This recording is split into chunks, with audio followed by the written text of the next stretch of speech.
Today, I'm announcing my retirement from international football.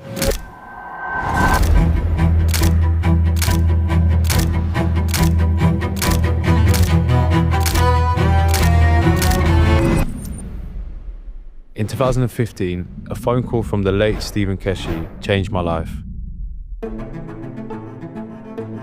A month later, the big boss gave me my debut. His belief in me ignited a desire to follow in his footsteps. Every single time I've put on the iconic shirt to walk out onto the pitch, I've thought back to that exact moment.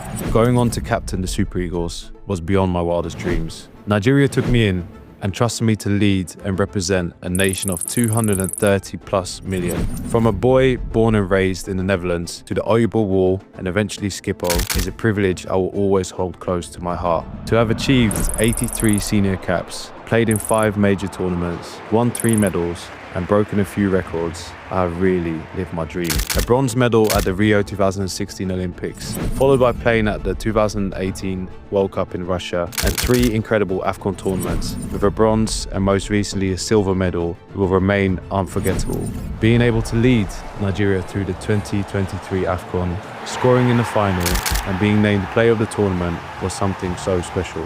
To this day, I still wish for a different ending. Becoming the highest scoring defender in AFCON history is an honour I share with every teammate who was part of those moments. I'm at peace knowing that throughout all these milestones, I gave everything I had, not just for myself, but to try and inspire the next generation the same way I was inspired by the legends I looked up to and had the pleasure to fight shoulder to shoulder with. It has been so much fun to play alongside my Nigerian teammates. Watching them grow into leaders, time has come to pass on the responsibility, to pass on the opportunity, and to pass on the captaincy. I'm so proud to be part of a group that fully showed it's possible to come home, to play and represent our beloved nation.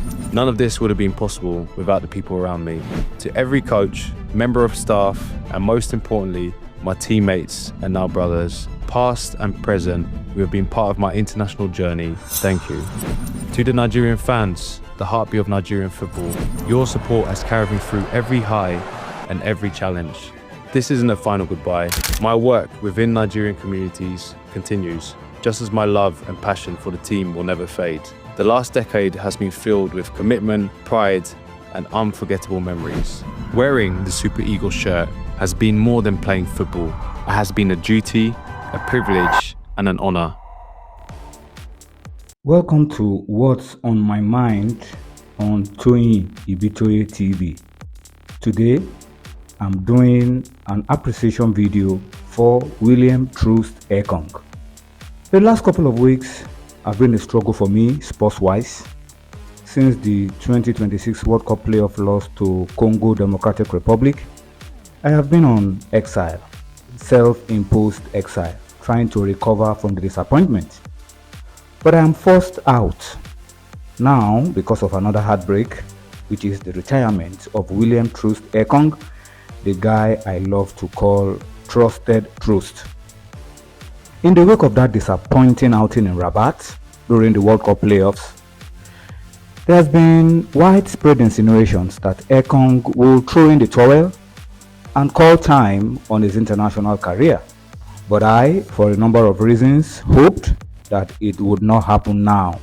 Firstly, I did not want the memories of the years of dedicated top quality service that Ekong gave Nigeria to end on such a disappointing, heartbreaking note, considering all the drama in Rabat, especially before the Gabon game.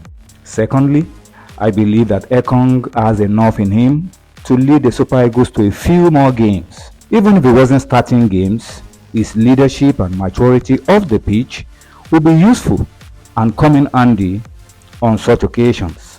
And because I am close to him, I have appealed to him privately to stay on at least for one more international tournament. My sentiment was that Ekong was the player of the tournament at the last AFCON, playing most of the games in that competition with a knee problem, and yet he churned out brave and top-class performances game after game. But he probably feels otherwise and has thought things through. I have no choice than to accept his decision and wish him luck.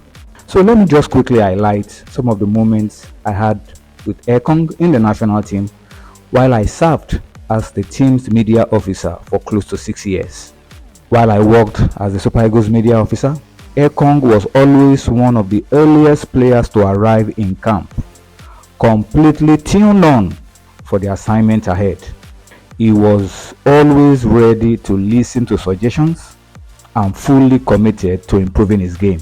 Sometime in 2017, I remember how excited and thrilled he was when I presented him an album of some of his action pictures for the Super Eagles. I did it in appreciation of his patriotism and passion.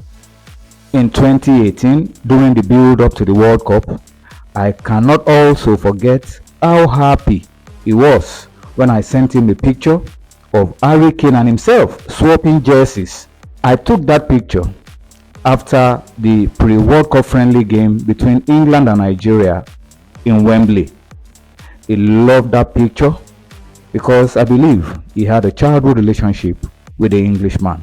And then I remember when he showed me the Nigerian coat of arms tattooed on one of his arms, and he said Nigeria is tattooed in his heart. That was at the last AFCON in Cote d'Ivoire. This is just to say thank you to William Troost Ekong for his service. Trusted Troost, you served Nigeria with your skill, your strength, your heart, and your soul. Your heroic labors will never be forgotten. Thank you, William Troost Ekong.